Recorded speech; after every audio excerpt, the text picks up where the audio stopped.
Everyone, ఇది నేను నా స్కూల్ టైంలో వేశాను. ఇది వినాయకుడిని ఇలా డ్రా చేశాను, ఓన్లీ ఫేస్ మట్టికి. ఇది చిన్న చిట్టి ఎలుక, చాలా క్యూట్గా ఉంది కదా, భలే షేప్ వచ్చింది ఆ టైంలోనే.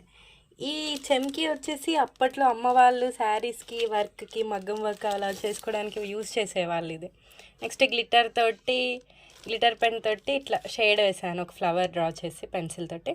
నెక్స్ట్ ఇది వచ్చేసి రాఖీకి పైన ఉంటుంది కదా అతకబెట్టేది, అప్పట్లో రాఖీలకి ఇలా వచ్చేవన్నమాట. సో దీన్ని దాచిపెట్టి దీన్ని ఇలా అతికిచ్చాను, ఫ్లవర్కి వస్తా. ఈ మందార పువ్వులో నుంచి ఇట్లా వస్తుంది కదా, అదనమాట ఇది. నెక్స్ట్ ఈ కుందన్స్ అన్నీ ఉన్నాయి. ఇది వచ్చేసి చిన్న గవ్వలాగా, ఇది ఒక డ్రెస్కి ఉంటే భలే ఉంది క్యూట్గా అనేసి దాచిపెట్టిన, అది దీనికి వాడేసా. ఈ కన్ను కానీ ఇవన్నీ భలే వచ్చాయి. ఈ చెంకి ఇవన్నీ అప్పట్లో అమ్మ వాళ్ళు వర్క్కి వాడుకునేవాళ్ళు. ఎలా ఉంది ఇది? చాలా బాగుంది కదా.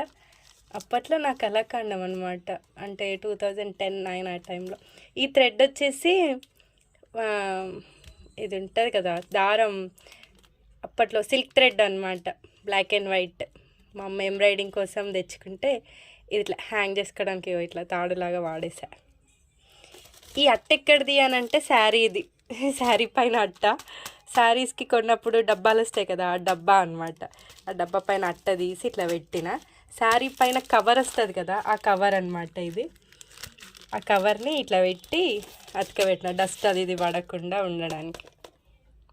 ఎలా ఉంది? బాగుందా? సబ్స్క్రైబ్ మై ఛానల్, జై మహా ఛానల్. Like, share, comment.